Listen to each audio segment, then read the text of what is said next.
علمني تيفي قناة علمني. أعوذ بالله من الشيطان الرجيم. بسم الله الرحمن الرحيم. إن الحمد لله نحمده ونستعينه ونستغفره ثم الصلاة والسلام على رسول الله. Nyermons nyaparentes musulmano alinori balimas na televisão li pabim pudi conversa com nyermons na parte de criação de menino como que no divide cria no filhos na verdade no divide sibi como cria filho e kasuma ora kuna cria bu carnel na casa ora ki gordo bu bindil ou não bu comel filho e casing. Para não lembrar direito, Allah subhanahu wa ta'ala ndekina falando sobre Deus. E coisa que está parte de criação de menino, como é que não deve de criar no filhos. Ndeki Allah subhanahu wa ta'ala na fala como Ya ayyuhallazina amanu qu anfusakum wa ahlikum nara wa quduha an-nas wal hijara alayha malaika ghilazun shidadun la ya'suna Allah ma amarahum. No jubi Allah subhanahu wa ta'ala si último conversa e fala la ya'suna Allah ma amarahum. Abo criador, abo kina cria filhos, bu irmãos, bu parente. Allah subhanahu wa ta'ala na fala como firma para bu cabeça, para bu livrar bu cabeça de inferno, para bu livrar também bu família de inferno. Na que família, bu filho está lá, bu mulher está lá, bu irmãos está lá, tudo quem que está na boa responsabilidade, tudo entra dentro desse. Para você saber como é que inferno que Allah subhanahu wa ta'ala na falou, que inferno silências e pecadores com montanha, que seja do pedra, que está sendo silência. Agora, e na lembrança como anjos que na bissia que inferno, que les anjos que como tem força e que está por fim Allah subhanahu wa ta'ala que Allah fala eles. Mas não jubila irmãos. Canto bias, buno bem na chama na mesquita, bucana vai cudir. Mas boa bigora como malaicas, anjos que na bissia inferno, que les que está por fim alguém e que está por fim Allah subhanahu wa ta'ala tudo que Allah fala eles. Para que lá irmãos, criação de filho muito importante.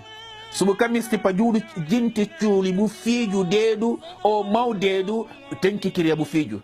Se você queria bu filho de boa maneira gente nangabau. Até bu filho fêmea hora que tem boa criação e talvez te do chaomi que na casal. Se tem mau criação e que talvez te do chaomi que na casal. Assim também bu filho macho hora que tem boa criação e talvez te do chaninger hora que tem se tem mau criação ninguém kata seta dal quem que tem mau criação na rua se filho como kila que na tenel. Para que lá no dibi criar no filho na caminho da Allah subhanahu wa ta'ala. Sino jubi Allah subhanahu wa ta'ala ndeki fasi profeta Ibrahima izame. Ndeki Allah subhanahu wa ta'ala tafala kuma wa idh butala Ibrahima rabbuhu bi kalimatin fa atammahunna. Allah subhanahu wa ta'ala ifasi Ibrahima ifasi izame certo conversas, certo coisas, obrigação que manda Ibrahima facil certo e sair certo.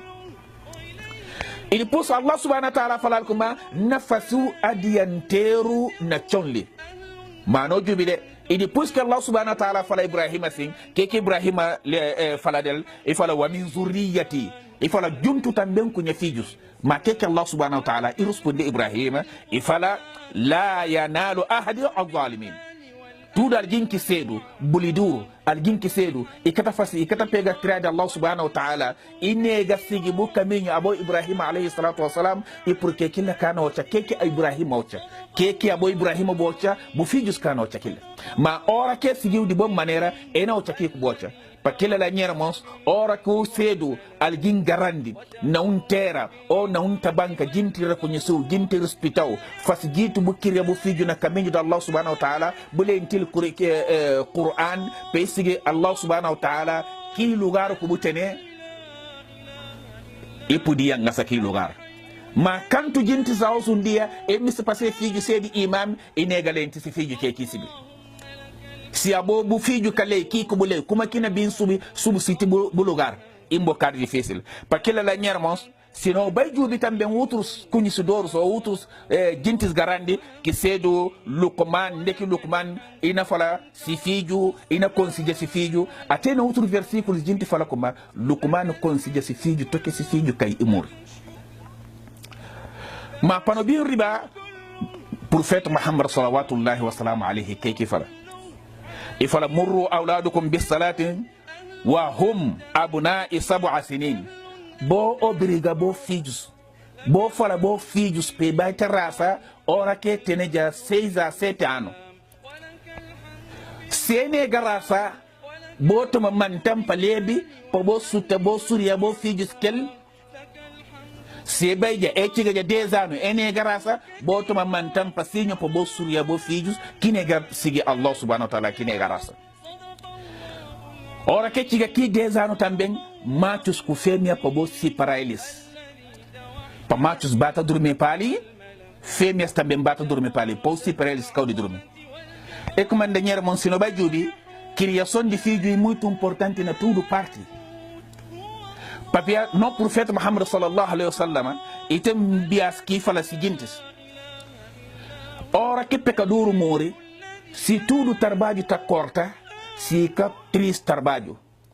Na que triste trabalho está lá como ora como para de bom filho de como filho como para de bu criar de boa maneira bu mostrar caminho da Allah subhanahu wa ta'ala enquanto que filho sinta e para o mundo da Allah subhanahu wa ta'ala por doanya pape por doanya mame Allah subhanahu wa ta'ala na por do e na entrando glória através de bu filho. Suno bay jubi outro hadith também ndeke Allah subhanahu wa ta'ala ndeke profeta Muhammad sallallahu wa sallam alayhi ndeke tafala kuma man qara al-Qur'an wa amila bihi tudo alguém que lê Qur'an e trabalha que Qur'an fala tudo que Qur'an fala haramun bu poi killa haramun tudo que Qur'an fala kuma i halalun bu sigi killa bu sigi bu yermons bu kata seta korta fala bu yermons bu junta bu família bu sedu um som porque aquilo que Qur'an obrigou e fala é menino ou é filho que faz esse trabalho ele é Qur'an e segue Qur'an com sunna do profeta Muhammad sallallahu wa sallam alayhi Allah subhanahu wa ta'ala ulbisa walidahu tajan ina bisti pape de que menino Kurua kusibi kuma dawuhu o no puri fala sepeu di rei kusibi kuma itabirliya summa solde munduli e depois profeta bem punta sahaba como agora como pensa filho próprio que faz trabalho nem se foi como pape que se adoração um bocadinho que está fazendo está errado. Mas que esse filho e firmantar na caminho de Allah subhanahu wa ta'ala. Ele entende o Qur'an, e segue Allah subhanahu wa ta'ala, e segue o profeta. Que o Qur'an fala, isso é aquilo, que o Qur'an nega, e nega aquilo. Através de que esse bom trabalho, se pape com se mame, Allah subhanahu wa ta'ala na entra naquelas glórias, e na põe eles Qur'an na sua cabeça, gente não olha, pensa como esse profeta, esse quem. E na fala, esse filho do fulano. E fala, mas como agora que eu penso, menino agora que faz aqui trabalho, que será que a boca não sucuta boa camisa através do filho pode entrar glória? Através do bom trabalho do filho pode entrar glória. Mas a hoje um dia botar hoje a gente está falando como ler Qur'an que tem barulho, que lê coisa de outro mundo não, tem que ler tipo filho escola e escola de branco, que está bem papel, o ministro para você do filho ser do ministro. Mas irmãos, quanto livro que está traduzido hoje na português? E quanto livros de house que está traduzido na inglês? E quanto livro também que está traduzido na português? Quem que nega Allah, quem nega não Allah. Quem que nega seguir profeta e nega não seguir profeta. Mas na tudo livro que tem hoje um dia, eu pude estudar português que tu ler.